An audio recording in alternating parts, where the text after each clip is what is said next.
सुमेधा जी। हाय।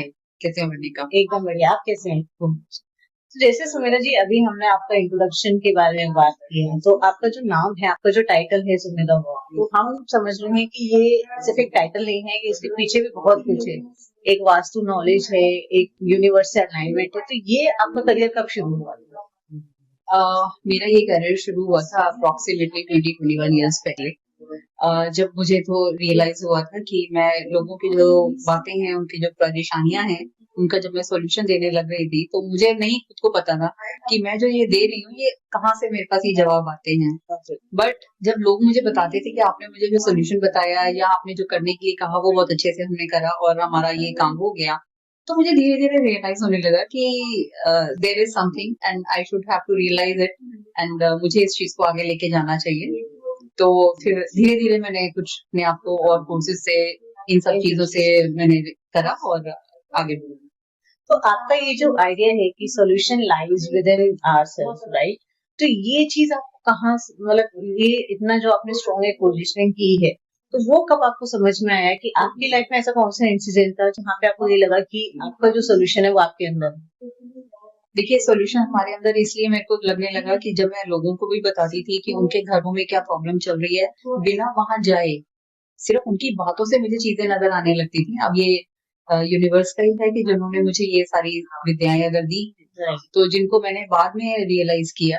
तो और अपने साथ भी जब मेरे साथ ऐसा हुआ कि एक बार ऑफिस में मेरे कुछ ऐसे इश्यूज हो गए थे और मैं वहां पे नहीं थी, तो मेरे ऑफिस के बाहर एक हनुमान जी लगे रहते थे हमेशा। मैंने अपने मन में उन्हीं से बात करी और मैंने उनको बोला कि प्लीज आप इस चीज का ध्यान रखिए और वो काम वहां नहीं होना चाहिए जो चीज हो रही है। राइट।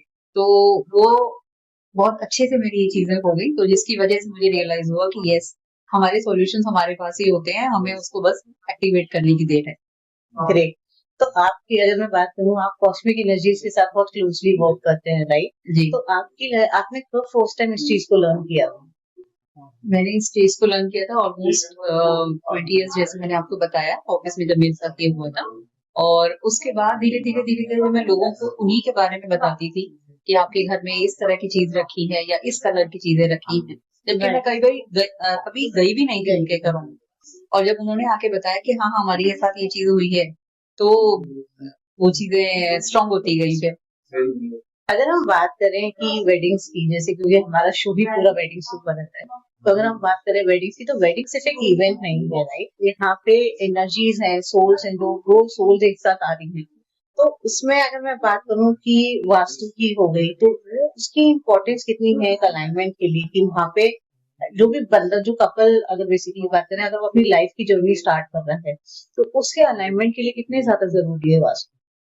देखिए, अलाइनमेंट वास्तु में ये रहता है कि हमारी सारी डायरेक्शंस अगर हम उन चीजों को अच्छे से अलाइन कर लें बिना तोड़े फोड़े, तो सारी एनर्जीज के साथ ही अगर हम उन चीजों को शिफ्ट कर दें या उनको कन्वर्ट कर दें, चाहे कलर्स के साथ, चाहे प्लेसमेंट्स के साथ, चाहे 2D रेमेडीज के साथ, चाहे 3D रेमेडीज के साथ, तो हम उन चीजों को आगे लेके जा सकते हैं।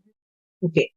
तो अगर मैं बात कर रही हूँ न्यूली वेड कपल्स की, या जो न्यू बिगनिंग के लिए बात करें, तो ऐसी बहुत सारे कॉमन एनर्जीज हमने देखी होंगी घर के अंदर, जिसकी वजह से अगर जब वो इम्बैलेंस हो, राइट, तो उसकी वजह से कपल्स में बहुत ज्यादा प्रॉब्लम्स आती हैं। तो ऐसे कौन से कॉमन इश्यूज आपको लगते हैं, या कौन सी कॉमन एनर्जीज लगती हैं आपको, जो घर में इम्बैलेंस की वजह से ये प्रॉब्लम्स होती हैं?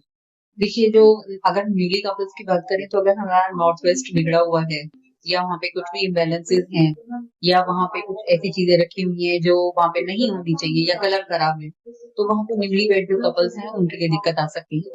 अगर हम फैमिली की बात करें, पूरी फैमिली की, तो अगर साउथ वेस्ट हमारा डिस्टर्ब्ड है, तो वहां से हमारे को पूरी फैमिली के साथ वो डिस्टर्बेंस चलती रहेगी। और यही अगर हम साउथ की बात करें, तो साउथ अगर हमारा ओपन हो गया हो, तो साउथ ओपन होने की वजह से हमारे जो नेगेटिव इम्पैक्ट्स हैं वो बहुत ज्यादा बढ़ जाएंगे।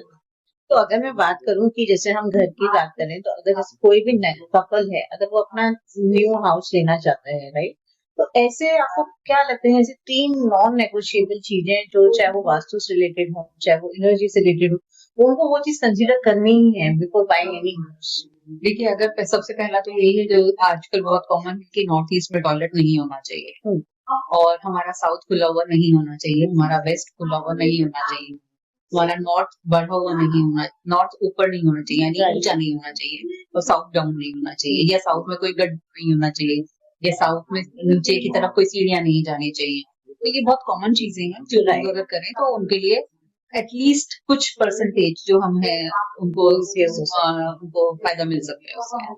तो जब हम बात करते हैं कि अगर हम डेस्टिनी की बात करेंगे कि जैसे बहुत पुरानी एक कहावत है कि आपकी किस्मत में लिखा हुआ बदल नहीं सकता है।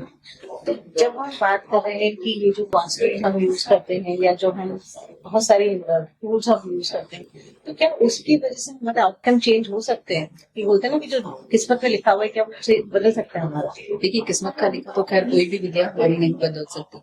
हाँ, ये है कि आपकी जो बड़ी चीज है वो एक छोटे में निपट के आप उससे आगे जा सकते हैं। Right. कोई ऐसी प्रॉब्लम आपके साथ आई है तो आप उस पर या तो बात करके या कोई सोल्यूशन ढूंढ के आप उससे आगे जा सकते हैं। वहां पे रुकने का कोई सेंस नहीं है। इस तरह की हमारे पास कोई भी चीजें अगर हम ढूंढते हैं तो वो सोल्यूशन हमें मिल जाते हैं। तो अगर हम जैसे बात करें कि हम जब मैरिजेस की बात करते हैं, तो आज के टाइम में जो ये आपके जितने भी टूल्स होते हैं, चाहे वो टैरो कार्ड रीडिंग हो, चाहे वो आपकी न्यूमरोलॉजी हो, तो आजकल कपल्स बहुत ज्यादा इन चीजों में इंटरेस्टेड रखते हैं जी, अपनी शादी की डेट फाइनलाइज करने में या और चीजों में। तो कितना इसमें उस चीज का इम्पोर्टेंस कितना है आज के टाइम में एक शादी के लिए या फिर एक पूरी मैरिड लाइफ के लिए? देखिए, जैसे हर चीज का एक स्पेसिफिक टाइम होता है। आप कहीं मूवी देखने जाते हैं तो एक स्पेसिफिक टाइम आपको दिया जाता है, भले ही वो 10 मिनट 15 मिनट बाद शुरू होती है, लेकिन हाँ, एक टाइम का एक बहुत बड़ा महत्व होता है हमारी लाइफ में और हमारी चीजों में। तो उसमें अगर आप किसी भी सर्टेन चीज को, किसी भी सर्टेन दिन को अपने दिनों के साथ अगर अलाइन कर लेते हैं और तो आपके लिए वो मुहूर्त भी कह सकते हैं, चाहे वो आप ये कह लीजिए कि एक अच्छा दिन है, तो आप उन चीजों में शुरुआत कर सकते हैं। जहाँ तक रहा टैरो का सवाल, टैरो हमें सिर्फ हमारे स्टेप्स को आगे बढ़ाता है, यानी हमारे लिए स्टेप बाय स्टेप हमारे डोर्स ओपन कर देता है, जिसमें अगर हमारे पास कोई भी ऐसी क्वेरी है, मान लीजिए हमारे दिमाग में यह है कि अगर मैं इससे शादी करने जा रहा हूँ तो मेरा आगे का फ्यूचर कैसा होगा। देखिए, फ्यूचर कोई नहीं देख सकता, लेकिन अगला स्टेप पता चल जाए कि हम अगर हम एडजस्टमेंट करेंगे यानी कॉम्प्रोमाइज करेंगे या हम आपस में सौहार्द से बात करेंगे तो हमारी रिलेशन अच्छे रह सकते हैं। ओके। तो जैसे हम बात करते हैं कि अगर आप जहाँ पे वेल्थ की अबंडेंस की आप बात करते हैं, तो अगर घर की एनर्जी है, ठीक है, उसकी वजह से एक इंडिविजुअल की लाइफ में ये चीजों पे कैसे चेंजेस आ सकते हैं? मतलब उसकी मैरिड लाइफ में फाइनेंसेस को लेकर क्या चेंजेस हो सकते हैं? देखिए, जब भी कोई नई शादी जिसकी होती है तो उनको हमेशा ये रहता है कि हम अच्छा अपना घर बनाएं, अच्छे अपनी गाड़ी बनाएं या कुछ करें सब। तो अगर वो अपने नॉर्थ को, फिर नॉर्थ ईस्ट को या ईस्ट को, साउथ ईस्ट को अगर अच्छा कर लेते हैं, इवन वेस्ट और साउथ वेस्ट को भी जहाँ पे हम सेविंग्स करते हैं उसको अगर वो अच्छा कर लेते हैं, चाहे कलर से अच्छा करें, चाहे कुछ चीजों से अच्छा करें, तो आपके पास जब एक सुविधा होगी तो ऑब्वियसली बात है आप मकान के लिए भी सोच सकते हैं, एक गाड़ी के लिए भी सोच सकते हैं, ट्रैवलिंग के लिए भी सोच सकते हैं, अपने फ्यूचर को आप सिक्योर कर सकते हैं। राइट।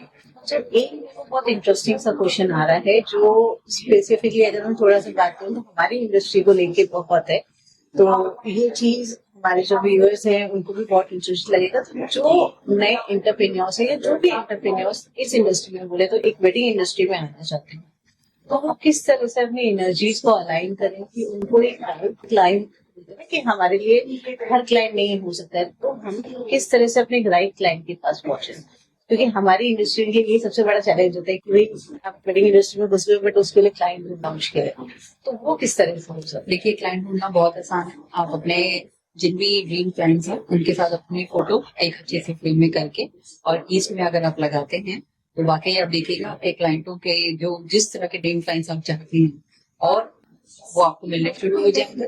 और अपना कोई भी अगर आपका आइडल है, चाहे कंपनी है, चाहे कोई भी पर्सन है, इंडिविजुअल, जिसके साथ आपको लगता है कि इस तरीके से मुझे बनना है। कई लोगों के ख्वाब होते हैं कि हम भी टाटा बिरला की तरह से हम बने या इस तरह से हों, तो एटलीस्ट उनकी एक आइडल की फोटो अपने साथ अगर नॉर्थ ईस्ट में लगा लेते हैं तो और डेफिनेटली आप उनकी तरह से काम भी कर पाएंगे और उनकी तरह बन भी पाएंगे। और सोच हमारी कई बार ऐसी होती है, अगर हमारा ईस्ट और साउथ ईस्ट में हम एक ऐसा जोन है जहाँ पे अगर हम एक फोटो है जो 2D की रेमेडी है, अगर हम वो लगाते हैं तो हमारी सोच बहुत अच्छी हो जाती है और जब सोच अच्छी होगी, हमारे ड्रीम्स अच्छे होंगे, हमारे आइडिया हमारे साथ होंगे, तो डेफिनेटली हम अपनी चीजों को अचीव कर सकते हैं। और वेडिंग वाले तो खास कर। वेडिंग वाले तो खास तो आई थिंक मेरे ख्याल से जितने भी वेडिंग वाले इस चीज को देख रहे हैं उनको समझ में आ गया होगा कि क्लाइंट्स कैसे लेकर आ रहे हैं। तो मैं अगर बात करूं कि हम लोग जब बात करते हैं एनर्जेटिक कंपैटिबिलिटी की बात करते हैं एक रिलेशनशिप के अंदर, तो वो एक ट्रेडिशनल मैच मेकिंग से कितना ज्यादा डिफरेंट है। देखिए, मैच मेकिंग से डिफरेंस सिर्फ इतना ही है कि आपके जो आपस की अंडरस्टैंडिंग है, चाहे वो लव मैरिज है चाहे आपकी अरेंज मैरिज है, उसमें सिर्फ ये ध्यान रखना है कि आपको एक्सपेक्टेशन सिर्फ उतनी रखनी है जितनी आप अपने से रखते हो। क्यों? क्योंकि आप हर चीज आप नहीं कर सकते और हर चीज परफेक्शन से कोई सामने वाला भी नहीं कर सकता। तो वो चीजें जब है, अगर हम उस चीज को अंडरस्टैंड कर लें, क्योंकि जब मेरे पास क्वेश्चंस आते हैं, क्वेरीज आती है, तो उनको ये लगता है कि मैंने नहीं करा, लेकिन मेरे हस्बैंड ने या मेरी वाइफ ने भी नहीं करा।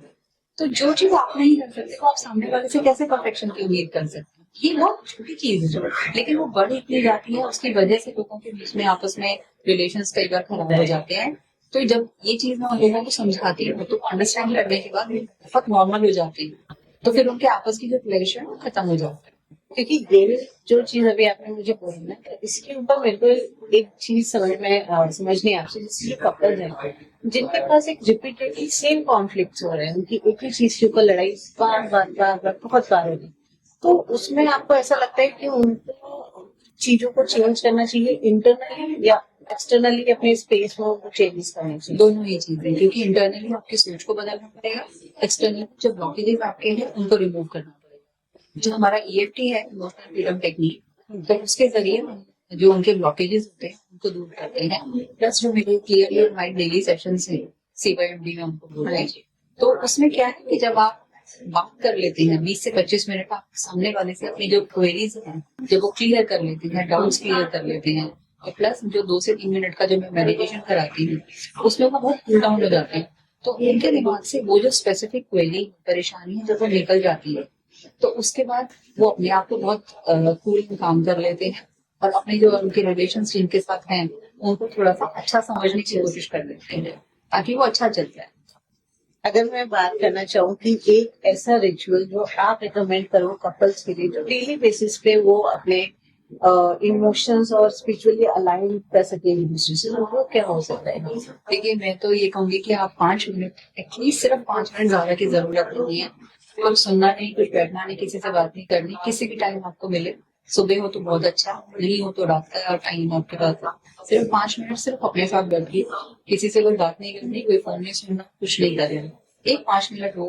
और 5 से 10 मिनट का ये जो थॉट्स हैं अगर आप उसको राइट अप कर लेते हैं तो इससे आपका बहुत दिन हल्का हो जाएगा। और वाकई ये टेक्निक मैं इतने लोगों के साथ अपना चुकी हूँ एंड आप बिलीव करिए कि लोग वापस आके मुझसे बोलते हैं कि हमारी आधी से ज्यादा प्रॉब्लम्स खत्म हो चुकी हैं। क्यों? क्योंकि हमने दिमाग से वो चीजें निकाल दी।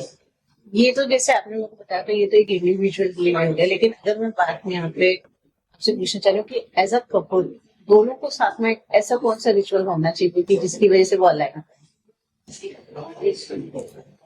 उसके लिए तो ये है कि आप एक दूसरे के साथ चाहे 10 मिनट बैठ के और 10 मिनट बैठ के सिर्फ उनके हालचाल ही पूछ लीजिए, बहुत है।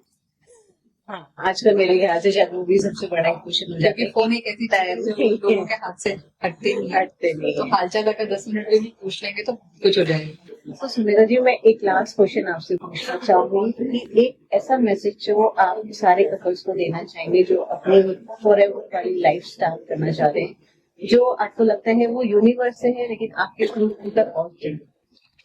देखिए, मैं ये कहना चाहूंगी कि आप अगर, जैसे मैंने पहले भी बताया, कि रोज अगर 5 मिनट अपने साथ और 10 मिनट एक दूसरे के साथ अगर आप रोज बिताना शुरू कर दें तो आप यकीन मानिए आप बहुत सारी ऐसी प्रॉब्लम्स हैं जिनको आप दूर कर सकते हैं। और चीजें तो चलती ही रहती हैं। एक्सपेक्टेशंस हमारी ऐसी होती है कि हमें लगता है कि मुझे चाय पीनी है, सामने वाला ही बनाए, तो जैसे भी बना रहा है पी लीजिए। क्यों? क्योंकि अगर आप नहीं बना पा रहे और सामने वाला बना रहा है तो यू शुड रिस्पेक्ट दैट। तो it's many things are there. तो अगर हम ऐसा ही करें तो डेफिनेटली आप बहुत अच्छे कपल बन सकते हैं।